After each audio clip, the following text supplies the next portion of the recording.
The Sonnets by William Shakespeare.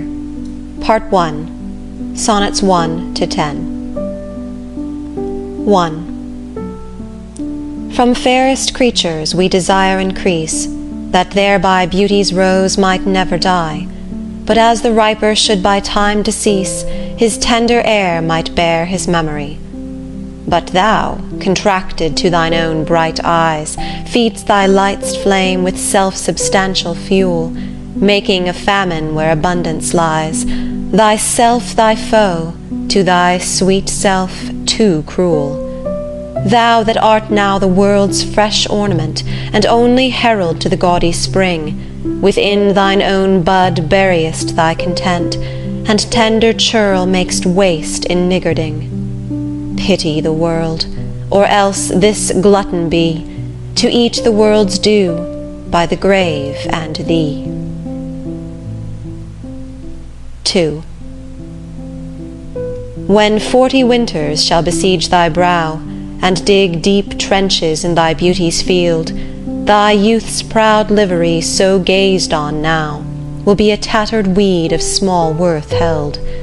Then being asked where all thy beauty lies, where all the treasure of thy lusty days, to say within thine own deep sunken eyes were an all-eating shame and thriftless praise. How much more praise deserved thy beauty's use, if thou couldst answer, this fair child of mine shall sum my count, and make my old excuse, proving his beauty by succession thine. This were to be new made when thou art old, and see thy blood warm when thou feel'st it cold. 3. Look in thy glass, and tell the face thou viewest, now is the time that face should form another, whose fresh repair if now thou not renewest, thou dost beguile the world, unbless some mother. For where is she so fair whose uneared womb disdains the tillage of thy husbandry? Or who is he so fond will be the tomb of his self-love to stop posterity? Thou art thy mother's glass, and she in thee calls back the lovely April of her prime. So thou through windows of thine age shalt see, despite of wrinkles, this thy golden time. But if thou live, remembered not to be, die single, and thine image dies with thee. 4. Unthrifty loveliness, why dost thou spend upon thyself thy beauty's legacy? Nature's bequest gives nothing, but doth lend, and being frank, she lends to those are free. Then, beauteous niggard, why dost thou abuse the bounteous largesse given thee to give? Profitless usurer, why dost thou use so great a sum of sums, yet canst not live? For having traffic with thyself alone, thou of thyself thy sweet self dost deceive. Then how, when nature calls thee to be gone, what acceptable audit canst thou leave? Thy unused beauty must be tombed with thee, which used lives th' executor to be. 5. Those hours that with gentle work did frame the lovely gaze where every eye doth dwell, will play the tyrants to the very same, and that unfair which fairly doth excel. For never resting time leads summer on to hideous winter, and confounds him there. Sap checked with frost, and lusty leaves quite gone, beauty o'ersnowed and bareness everywhere.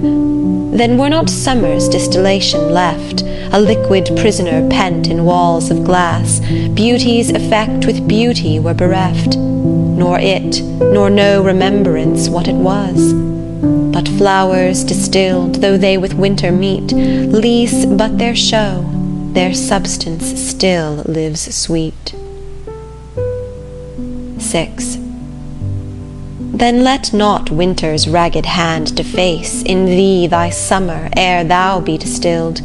Make sweet some vial, treasure thou some place with beauty's treasure ere it be self-killed.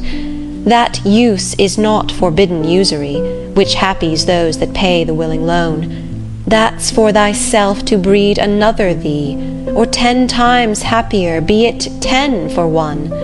10 times thyself were happier than thou art, if 10 of thine 10 times refigured thee. Then what could death do if thou shouldst depart, leaving thee living in posterity?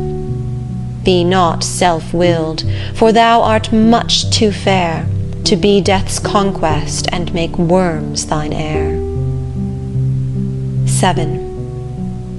Lo, in the orient, when the gracious light lifts up his burning head, each under eye doth homage to his new appearing sight, serving with looks his sacred majesty, and having climbed the steep up heavenly hill, resembling strong youth in his middle age, yet mortal looks adore his beauty still, attending on his golden pilgrimage. But when from highmost pitch with weary car, like feeble age, he reeleth from the day, the eyes foreduteous now converted are from his low tract, and look another way.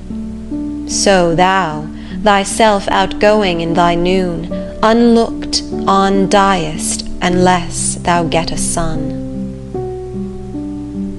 8. Music to hear.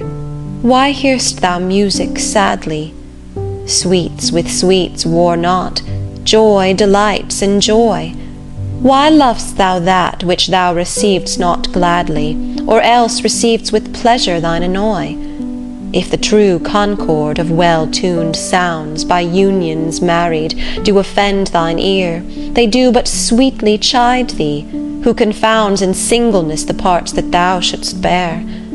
Mark how one string, sweet husband to another, strikes each in each by mutual ordering, resembling sire and child and happy mother, who all in one pleasing note do sing, whose speechless song being many, seeming one, sings this to thee, thou single wilt prove none.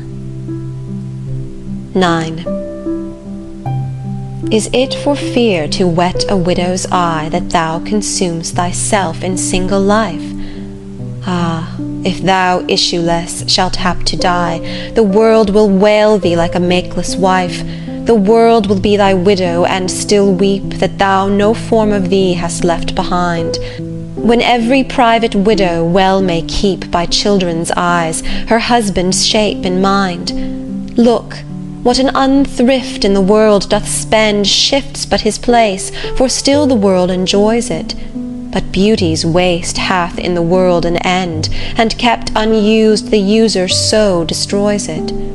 No love towards others in that bosom sits, that on himself such murderous shame commits. 10.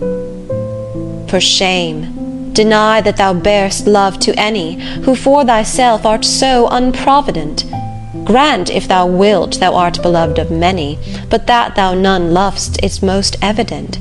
For thou art so possessed with murderous hate, that 'gainst thyself thou stick'st not to conspire, seeking that beauteous roof to ruinate, which to repair should be thy chief desire.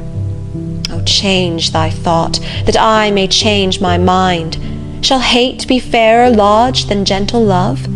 Be, as thy presence is, gracious and kind, or to thyself at least kind-hearted prove. Make thee another self, for love of me, that beauty still may live in thine or thee. End of Part 1.